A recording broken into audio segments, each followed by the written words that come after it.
Vamos dar início a mais uma aula do nosso curso de Licenciatura em Matemática. Na aula de hoje, nós damos continuidade a falar a respeito da matemática pitagórica. E para não perdermos tempo, vamos lá dar logo início à nossa aula. E nessa aula de hoje, nós começamos falando a respeito do Teorema de Pitágoras e dos termos pitagóricos. Bom, Pitágoras, o que nós podemos falar a respeito é que a descoberta independente do teorema sobre triângulos retângulos, hoje universalmente conhecida pelo seu nome, em que afirma que o quadrado sobre a hipotenusa de um triângulo retângulo é igual à soma dos quadrados sobre os catetos.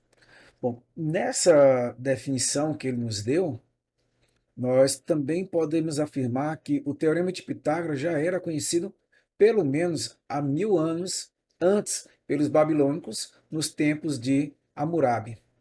Além disso, uma das demonstrações que podem ser feitas é por meio da decomposição de um quadrado.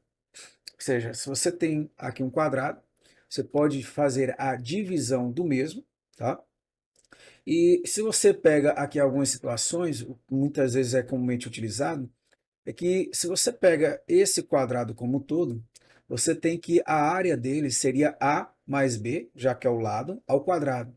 Mas quando eu pego essas regiões internas da forma como foi dividido, você vai ter aqui, por exemplo, um triângulo retângulo, tá? Cuja área é base, podemos chamar de A, vezes a altura B, dividido por 2. Já essa figura mais interna, ela seria um quadrado de lado C. Ou seja, se eu pego os quatro cantos e faço a soma deles, 4 vezes AB dividido por 2 e somo com C ao quadrado, aqui nós podemos concluir que seria dado por A mais B ao quadrado. Bom, a partir daqui, nós podemos fazer algumas conjecturas e descobrir quem é a relação, no caso, com respeito a Pitágoras. No caso do triângulo retângulo, de tamanhos A e B como catetos e C como hipotenusa. Vou parar por aqui, deixo a demonstração para vocês.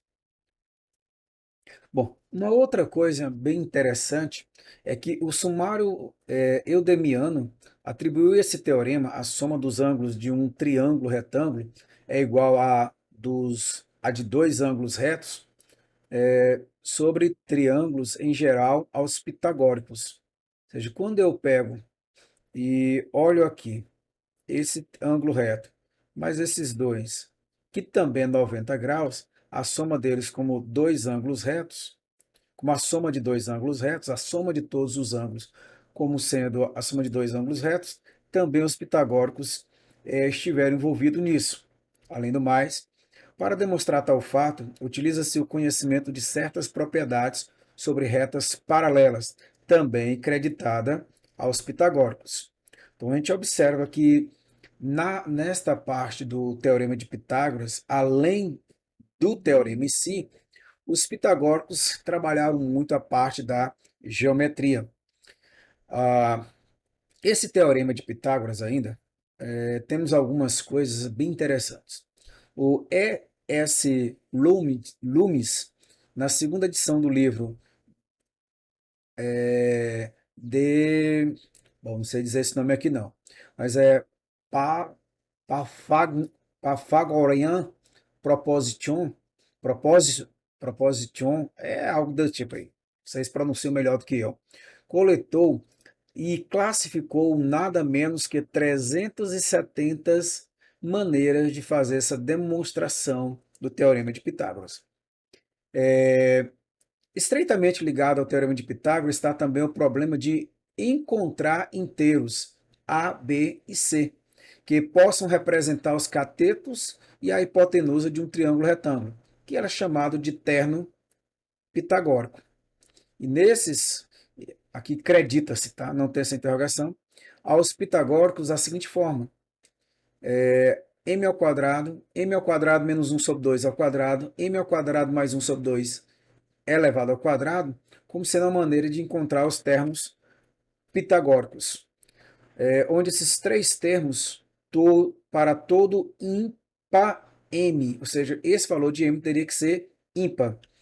Outra maneira análoga seria pegar 2m ao quadrado mais m ao quadrado menos 1 ao quadrado igual a m ao quadrado mais 1 sobre 2, ao elevado ao quadrado de novo, desculpa, como sendo também uma maneira de encontrar um termo pitagórico, só que nesse detalhe aqui, o m ele pode ser tanto par, como ele pode ser ímpar.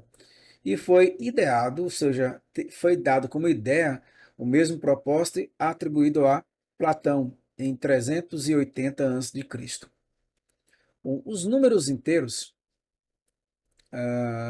quando a gente fala dos pitagóricos, eles trabalhavam praticamente que exclusivamente com números inteiros. Só que tem um detalhe: em algumas construções, eles passaram a observar que havia grandezas irracionais, ou seja, tinha números que não se encaixavam aqui nos inteiros, que por consequência não se encaixavam nos racionais. Ou seja, os números inteiros são abstrações que surgem do processo de contar coleções finitas de objetos. Então, se eu estou contando 1, 2, 3, ou se eu estou devendo 1, 2, 4, então você estaria diante dos números inteiros.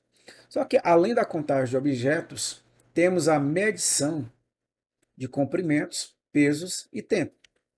Ora, para tal contagem, necessitava-se de quê? De frações. Só que surge um pequeno detalhe. Esses números racionais, que na verdade são as frações, eles eram dados pelo quociente P sobre Q, onde esse Q era diferente de zero, de dois números inteiros, ou seja, o P e o Q são números inteiros. Por isso que eu falei que os pitagóricos trabalhavam com números inteiros. Mesmo quando ele tinha frações, ainda ele dependia dos números inteiros. Ou seja, os números racionais comportam uma interpretação geométrica simples. O que seria essa interpretação geométrica simples dos racionais?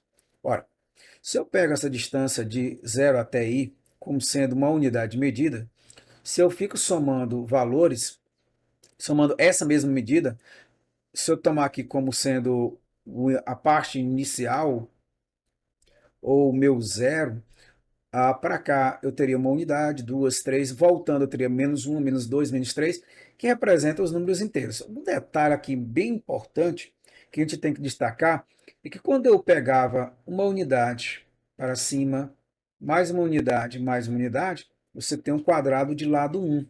Só que um detalhe, essa, quando eu olho para essa diagonal, que eu vou chamar ela aqui de D, o que é que eu tenho por detalhe? Quando eu olho para essa diagonal, você pode até pegar um compasso, você encontraria esse ponto P, ou seja, OP. Só que essa distância a gente vê que ela foge aos padrões daquilo que os pitagóricos observavam como sendo frações, ou seja, poder colocar na forma de fração. Só lembro que qualquer número inteiro ele pode ser colocado na forma de fração. O que ele coloca? Ao dividirmos um segmento de reta de tamanho uma unidade, vemos que há números que não podem ser colocados na forma de fração. E aí, como é que eles observaram isso? O que é que eles sempre observaram? Que quando eu pegava um número com uma unidade, eu podia dividir, e aqui eu tenho uma fração. Por exemplo, aqui menos um meio. Se eu dividir novamente aqui, eu tenho ainda um outro número racional, outra fração. Ou seja, à medida que eu vou dividindo, só que quando ele vai que para calcular essa diagonal, ele encontra um número que não poderia ser colocado na forma de fração. E aí, como é que eu provo que esse número D, que é a diagonal aqui desse quadrado de lado um, não é um número racional? Então, vejamos como proceder ou como fazer essa prova de que esse número D, seria a diagonal, não é um número racional. Bom, vou escrever aqui mais ou menos a ideia, tá? O que nós queremos aqui, na verdade, queremos provar que não há racionalidade para o número 2, ou que raiz de 2 é irracional. Só que para eu chegar a essa prova, eu vou primeiro afirmar a seguinte coisa, sendo, já já eu entro na prova, tá? Sendo um S, sendo S um número inteiro positivo, só estou vendo aqui, achando que está um pouco pequeno, vou tentar aqui aumentar um pouquinho, tá? Só para facilitar a vida de vocês.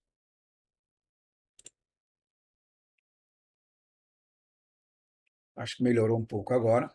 Inteiro positivo.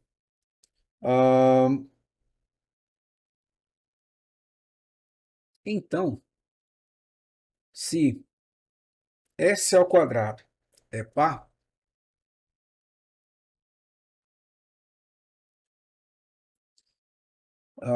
ele vai ser par se e somente se, só ver se está aparecendo aqui para vocês. Lá. Se e somente se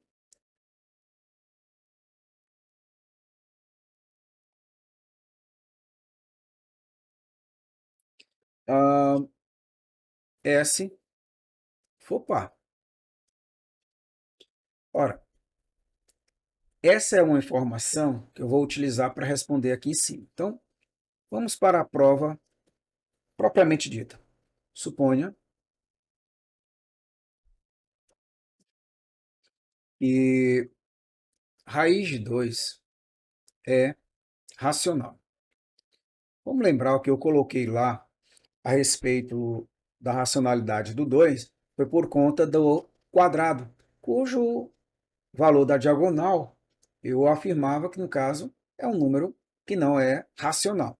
O cálculo eu deixo para vocês encontrarem que a diagonal seria a raiz de 2, quando o lado for 1. Então, suponha que a raiz de 2 é racional. Isto é, se ele é racional, eu posso colocá-lo na forma de uma fração.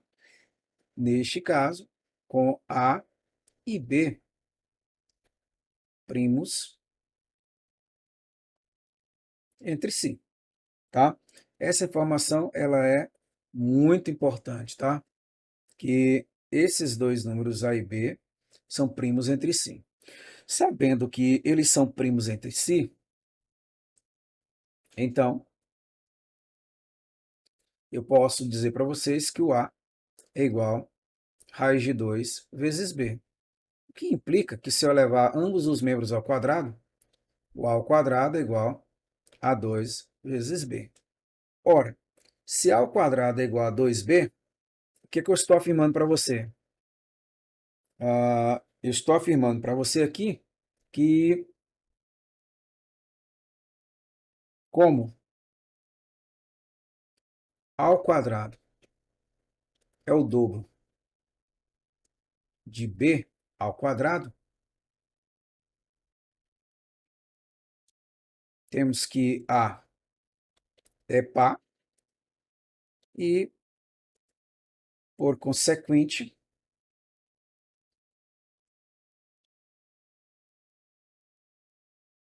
A é par. Deixa eu só ver se não está fugindo da tela. Não, deu certo. Se o A é par, se o A é par, ele pode ser escrito como A igual um certo 2C. Mas espera, se o A é igual a 2C,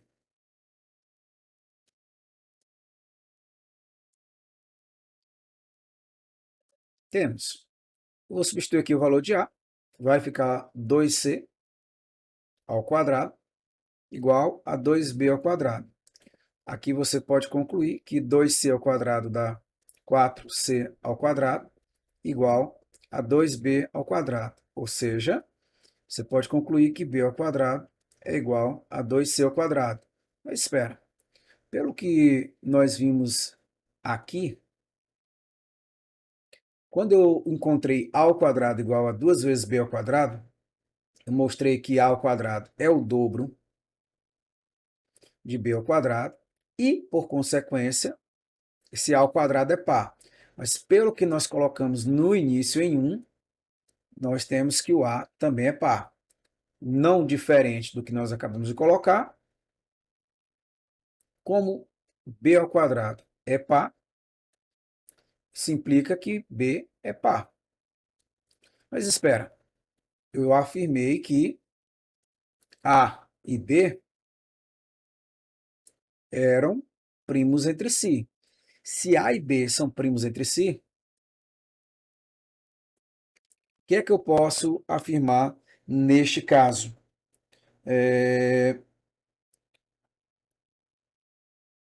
Concluímos ser impossível a e b serem primos entre si. Se a e b não são primos entre si, logo, a raiz de 2 não pode ser escrita na forma de fração. Concluímos ser impossível a e b ser primos entre si, e por consequência,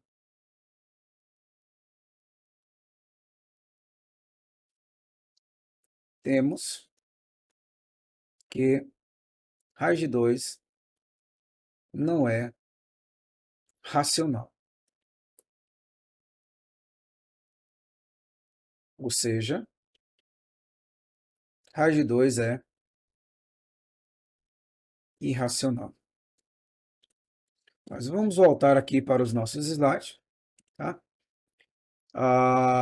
Com essa informação, assim,